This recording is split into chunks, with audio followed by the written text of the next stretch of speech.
समता पतसंस्थेमध्ये अशोक खरात नॉमिनी असलेली 132 खाती सापडली होती आणि या 132 खात्यांपैकी 2 खाती ही चाकणकर कुटुंबियांची होती. म्हणजे त्यातलं एक खातं होतं प्रतिभा चाकणकरांचं, ज्या की रुपाली चाकणकरांच्या भगिनी आहेत, आणि दुसरं खातं होतं ते म्हणजे तन्मय चाकणकरांचं, जो रुपाली चाकणकरांचा पुतण्या आहे. आता याच खात्यांच्या संदर्भात प्रतिभा चाकणकरांची 8 तास SIT कडून चौकशी झाली. आता या चौकशीतून बाहेर पडल्यानंतर प्रतिभा चाकणकरांनी ही सगळी खाती बनावट आहेत, आम्ही कोणतीही अशी खाती काढलेली नाहीयेत आणि आमच्या सह्या सुद्धा बनावट करण्यात आलेल्या आहेत असं सांगितलं. आता प्रतिभा चाकणकरांचे हे दावे धादांत खोटे आहेत हे मी तुम्हाला आत्ताच सांगतो. आता मी असं का म्हणतोय ते या पूर्ण व्हिडिओमध्ये मी तुम्हाला समजून सांगणार आहे किंवा त्याचे पुरावे मी तुम्हाला देणार आहे. त्यामुळं हा व्हिडिओ तुम्ही शेवटपर्यंत बघा, कारण की रुपाली चाकणकर आणि त्यांचे कुटुंबीय कसं खोटं बोलतायत हे तुम्हाला या व्हिडिओच्या शेवटी समजणार आहे. सोबतच ही खाती प्रतिभा चाकणकरांनी स्वतः उघडली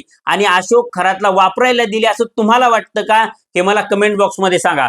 शिवाय तुम्ही जर अजूनपर्यंत लॉजिकल सिद्धांत आपल्या युट्यूब चॅनलला सबस्क्राईब केलं नसेल तर आधी आपल्या चॅनलला तेवढं सबस्क्राईब करा. नमस्कार, मी सिद्धांत आणि लॉजिकल सिद्धांत आपल्या युट्यूब चॅनलमध्ये तुमचं अगदी मनपूर्वक स्वागत आहे. तर अशोक खरातच्या प्रकरणाचा तपास करताना आणि अशोक खरातचं आर्थिक साम्राज्य हे किती विस्तारलेलं आहे हे समजून घेताना पोलिसांना समता पतसंस्थेतली 132 खाती सापडली.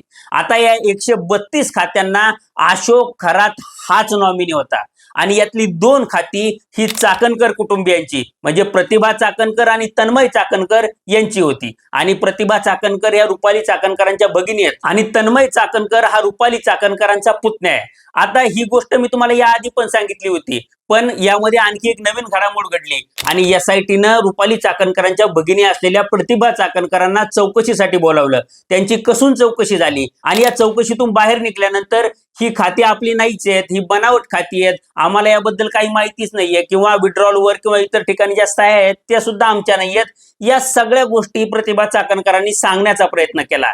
पण या गोष्टी धादांत खोट्या आहेत असं संदीप कोयटेंनी सांगितलेलं आहे. आता संदीप कोयटेंनी काय सांगितलं तर संदीप कोयटेंनी सांगितलं की यापैकी कोणतंही खातं बनावट नाहीये, हे खातं ओरिजिनल आहे आणि ते ओरिजिनल खातेधारकांचं आहे.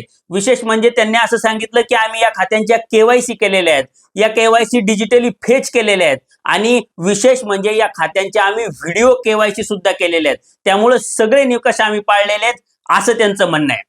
आता KYC डिजिटली फेच करणं आणि त्यानंतर व्हिडिओ KYC या गोष्टी काय आहेत हे आपण समजून घेऊ. त्यानंतर रुपाली चाकणकरांच्या भगिनी असलेल्या प्रतिभा चाकणकर किती खोटं बोलतायत हे तुमच्या लक्षात येईल. तर KYCचे प्रामुख्यानं 3 प्रकार आहेत. यातला पहिला प्रकार जनरली सगळीकडेच केला जातो, म्हणजे तुमच्या आधार कार्ड आणि पॅन कार्डचे झेरॉक्स तुम्ही सेल्फ अटेस्टेड म्हणजे स्वतःची सही करून बँकेत जमा करता आणि बँकेचा जो कर्मचारी आहे तो तुमचा चेहरा आणि जो फोटो मधला चेहरा आहे हा व्हेरीफाय करतो आणि तो व्हेरीफाय केल्यानंतर डॉक्युमेंट देणारी व्यक्ती तुम्हीच आहात का हे स्वतः मॅन्युअली चेक करतो आणि त्यानंतर तुमची KYC होते. म्हणजे इथं माणूस चेक करतो. आता यातला दुसरा प्रकार म्हणजे तुमच्या डॉक्युमेंट सोबत तुमच्या बोटांचे ठसे सुद्धा घेतले जातात आणि हा प्रकार जरासा ऍडव्हान्स आहे, म्हणजे यामध्ये थोडंसं डिजिटल व्हेरिफिकेशन येतं. यातला तिसरा एक प्रकार आहे आणि तो अतिशय महत्वाचा आहे आणि संदीप कोयटेंच्या म्हणण्यानुसार हा तिसरा प्रकार सुद्धा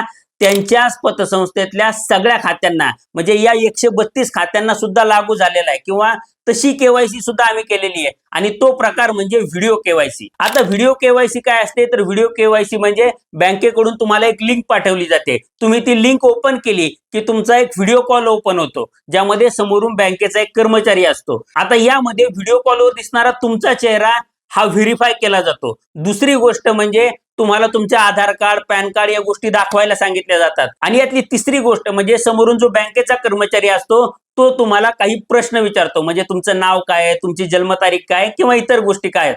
आणि या सगळ्या गोष्टी जाणून घेतल्यानंतर हा जो व्हिडिओ कॉल आहे हा सर्व्हरवर सेव्ह केला जातो आणि तशी तुमची KYC पार पाडली जाते. आणि संदीप कोयटेंच्या म्हणण्यानुसार या सगळ्या खात्यांची व्हिडिओ KYC सुद्धा झालेली आहे. म्हणजे प्रतिभा चाकणकरांचं खातं बनावट असण्याची शक्यता अजिबात नाहीये, कारण की त्यांनी स्वतः व्हिडिओ समोर बसून त्यांची KYC पूर्ण केलेली आहे. आणि या व्हिडिओ KYCचा जो व्हिडिओ असतो किंवा तो जो डेटा असतो तो सर्व्हरवर सेव्ह केला जातो आणि असे काही आर्थिक घोळ झाले तर सर्व्हर मधला तो डेटा तपासला जातो आणि तो तपासाच्या कामी यावा यासाठीच ही व्हिडिओ केवायसी केलेली असते, म्हणजे तो पुरावा म्हणून न्यायालयामध्ये वापरला सुद्धा जाऊ शकतो. आता डिजिटल केवायसीचा हा पुरावा सर्व्हरमध्ये सापडू शकतो असं म्हटल्यानंतर संदीप कोयटे हे खोटं बोलणार नाहीत हे तुम्ही लक्षात घेतलं पाहिजे. याचा अर्थ रुपाली चाकणकरांच्या भगिनी प्रतिभा चाकणकर या खोटं बोलतायत हे आपण समजून घेतलं पाहिजे. म्हणजे हा सगळा खटाटोप किंवा केवायसीचे प्रकार मी तुम्हाला सांगण्यामागं कारण हेच होतं की रुपाली चाकणकरांच्या भगिनी प्रतिभा चाकणकर या खोटं बोलतायत आणि गृहमंत्री असलेल्या देवेंद्र फडणवीसांनी तपासामध्ये हस्तक्षेप करून प्रतिभा चाकणकरांना वाचवलं नाही तर प्रतिभा चाकणकरांचं हे सगळं खोटं बाहेर येईल हे आपण लक्षात घेतलं पाहिजे. आता हे केवायसीचे सगळे प्रकार बघितल्यानंतर, हे सगळे पुरावे बघितल्यानंतर रुपाली चाकणकर आणि प्रतिभा चाकणकर या खोटं बोलतायत असं तुम्हाला वाटतं का हे मला कमेंट बॉक्स मध्ये सांगा. व्हिडिओ आवडला असेल तर व्हिडिओला लाईक करा आणि असेच नवनवीन व्हिडिओ पाहण्यासाठी लॉजिकल सिद्धांत या आपल्या युट्यूब चॅनलला सबस्क्राईब करायला तेवढं विसरू नका. धन्यवाद.